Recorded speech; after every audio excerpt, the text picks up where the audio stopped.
Assalamualaikum warahmatullahi wabarakatuh. Kami, penyelidik mata pelajaran sejarah tahun 6 SK Timbang Dayang. Kami memilih tema kemakmuran negara kita sebagai tajuk kajian. Standard kandungan dari DSKP Sejarah tahun 6 11.1 Kaum di Malaysia. Berikut adalah template kajian yang kami gunakan. Manakala rujukan utama kami ialah buku teks sejarah tahun 6 dan DSKP Sejarah tahun 6. Kajian kami memfokuskan kepada 3 soalan. Soalan pertama, menghuraikan latar belakang kaum Kadazan Dusun di Sabah. Soalan kedua, mengenal pasti pertempatan serta kegiatan ekonomi kaum Kadazan Dusun di Sabah. Dan soalan terakhir, menyenaraikan peralatan muzik kaum Kadazan Dusun di Sabah.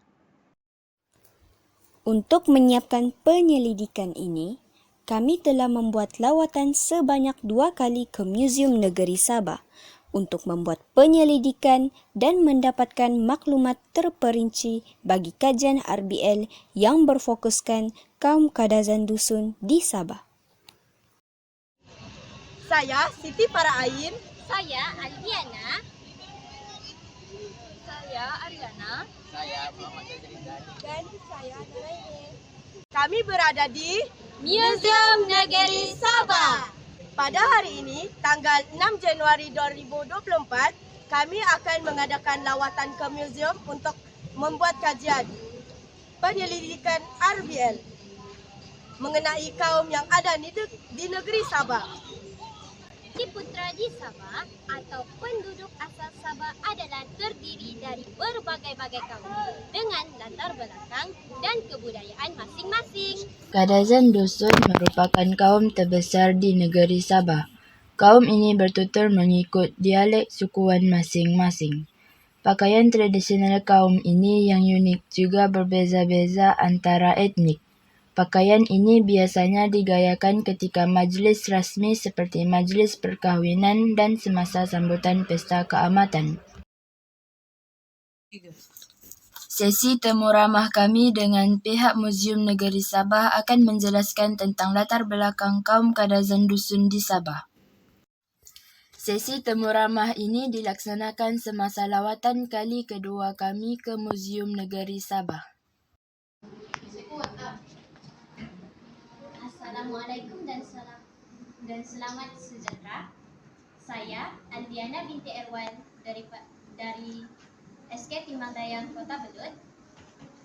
Bersama saya Encik Emmanuel, iaitu wakil daripada Muzium Negeri Sabah. Beliau akan menjawab beberapa soalan mengenai kajian kami. Bolehkah Encik ceritakan serba sedikit mengenai tentang latar belakang suku kaum Kadazan Dusun di negeri Sabah? Okey, sebelum itu selamat pagi semua. Sekarang saya akan ceritakan serba sedikit mengenai kaum Kadazan Dusun yang ada di negeri Sabah ini. Kaum Kadazan Dusun ini dia etnik pribumi yang terbesar di negeri Sabah. Dan kebanyakan mereka ini menetap di kawasan pantai barat Sabah dan juga kawasan pedalaman. Kawasan pantai barat ini macam di Penampang, di Papar, di Tuaran. Kita selalu dengar kan Kadazan Papar, Kadazan Penampang, Dusun Tambunan. Nah, kalau yang di bagian pedalaman itu macam di Tambunan, di bagian Tambunan lah, di bagian Keningau, Dusun Tambunan, Dusun yang ada di Keningau gitu. Dan sebenarnya etniknya dia juga terbahagi kepada beberapa sub etnik macam Kadazan dan Dusun ini cuma nama general. Tapi di bawah Kadazan nih sama Dusun ini dia ada banyak jenis. Kadazan Papar yang saya cakap tadi itulah, Kadazan Papar, Kadazan Penampang, lepas itu dia Dusun Keningau, Dusun Tambunan, Dusun Tamparuli semua.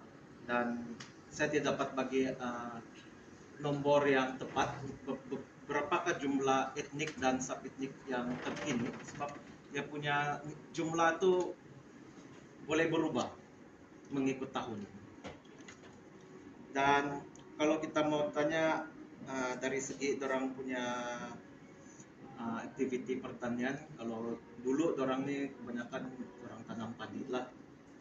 Dorang menanam aktiviti pertanian macam tanam padi, menangkap ikan di sungai, and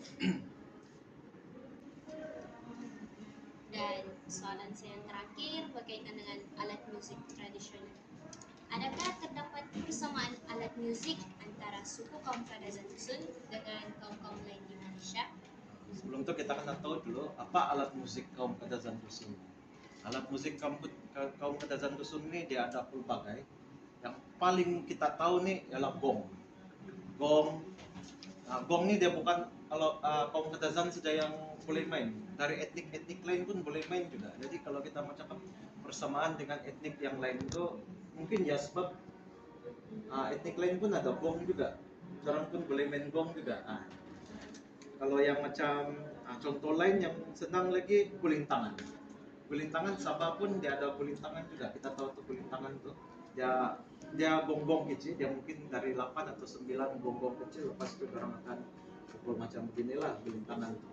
Yang itu kulintangan pun etnik Brunei, etnik Bisaya pun main kulintangan juga. Jadi itu mungkin salah satu persamaan antara alat musik yang ada di etnik kaum Kadazan dengan etnik yang lain lah. Dan kalau macam alat musik songkoton, itu kita mungkin Sabah punya sendiri, punya keunikan lah kaum Kadazan yang macam songkoton, sundata, turali. Kita ada banyak alat musik tradisional. Kalau kita melawat galeri di atas tuh kita boleh nampak tuh alat musik tradisional Sabah. Kalau kita mencakap persamaan kan, setiap negeri pun saya rasa orang pun ada alat musik orang sendiri kan. Tapi apa yang buat orang beza ataupun sama? Saya rasa dia tidak pun persamaan atau beda sebab siapa-siapa pun boleh main. Contoh saya pun boleh main alat musik yang ada di etnik di luar negeri sana. Kalau cakap gamelan pun sama juga, dia macam kulintangan, boleh pukul gonggong. Kalau kau ada basic main kulintangan, kau pun boleh main juga musik gamelan itu. Bagi saya itulah dia punya kita punya soalan itu. Susah juga saya mau terangkat sama ada terdapat persamaan, tapi mungkin persamaan itu memang ada, cuma dia boleh dimainkan oleh semua jenis etnik. Kita kira kok etnik Kadazan, kok etnik Melayu, kok etnik yang dari luar sana lah. Itu sahaja hari ini. Terima kasih Encik kerana sudi meluangkan masa bagi sesi pembualan. Terima kasih. Sini.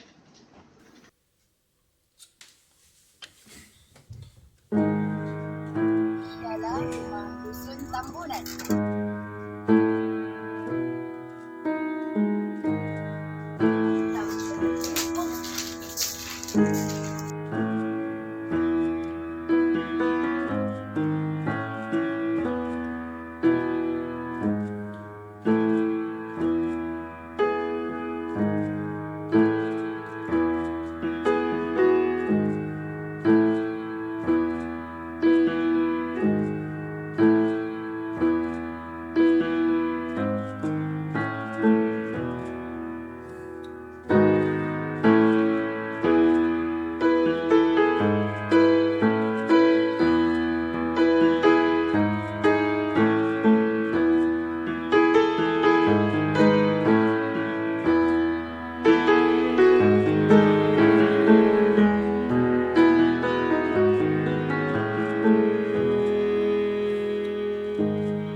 Keunikan Malaysia terletak pada kewujudan pelbagai kaum yang hidup bertoleransi.